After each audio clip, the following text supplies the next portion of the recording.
अस्सलाम वालेकुम। I hope you all are doing well.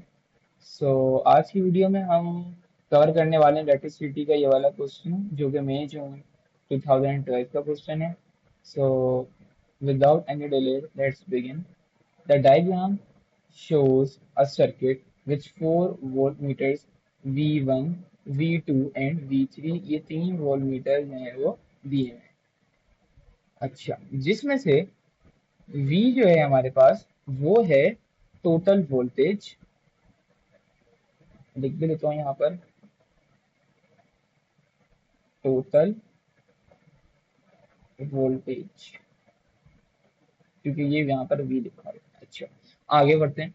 अच्छा, आगे बढ़ने से पहले इस सर्किट को जरा समझ लेते हैं। टोटल वोल्टेज और V1 जो हमारा है ये आपस में सीरीज में लगे हुए हैं। अच्छा, यहाँ से फिर नीचे आते हैं तो हमारे पास है V2 और V3 जो कि आपस में पैरेलल में लगे हैं, और दो रेजिस्टर हैं R और 2R। अच्छा, विच equation relating the voltmeter reading must be true?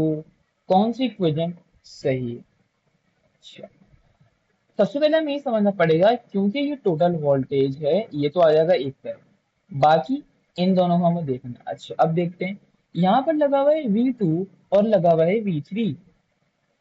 तो क्या मैं ये कह सकता हूँ कि जो करंट पास कर रहा है, फॉर एग्जाम्पल टोटल करंट मेरे पास यहाँ पर है 4 एम्पियर, तो क्या मैं कह सकता हूँ जो करंट पास करेगा V2 में और V3 में वो सेम होगा? बिल्कुल कह सकता हूँ, सेम करंट होगा। क्यों?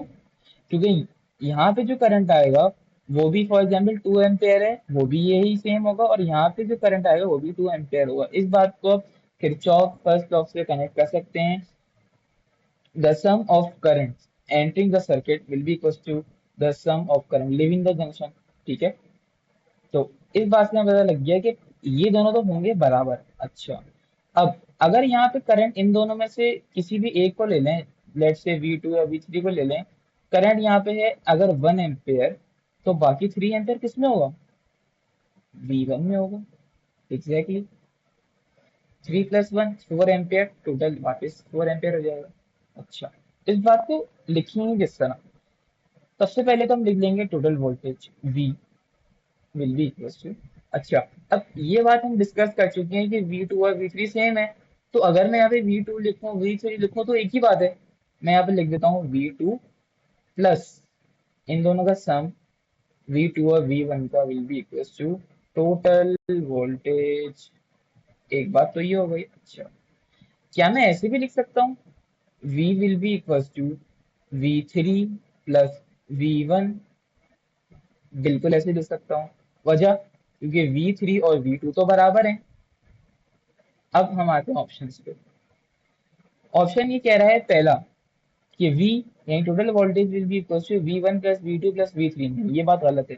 हम V2 और V3 को दो बार ऐड नहीं कर सकते, ये तो सेम है। अगर दो बार ऐड करेंगे तो हमारी ज्यादा रीडिंग आ जाएगी वोल्टेज की, तो ए गलत हो गया। डी भी सेंसिबल आंसर नहीं, क्योंकि हमारी इक्वेशन तो ऐसी बनी नहीं है। और सी तो बिल्कुल ही जो है वो गलत ऑप्शन है, क्योंकि V3 2V2 के बराबर नहीं होगा कभी भी। सी तो गलत होगा। अब बचता है डी। डी को उन्होंने किसके टर्म्स में लिखा हुआ है? V3 के टर्म्स में लिखा हुआ है। तो हम V2 वाले को इग्नोर कर देते हैं, और यहाँ पे उन्होंने V3 को सब्जेक्ट बनाया हुआ है, इसको सब्जेक्ट बना लेते हैं। V3 will be equals to V minus V1। This will be our final answer, which will be D। ठीक है, V3 को सब्जेक्ट बना लिया, V minus V1 will be our answer। ठीक है, कोई भी क्वेश्चन हो you can ask me in the comments. Thanks for watching. Allah Hafiz.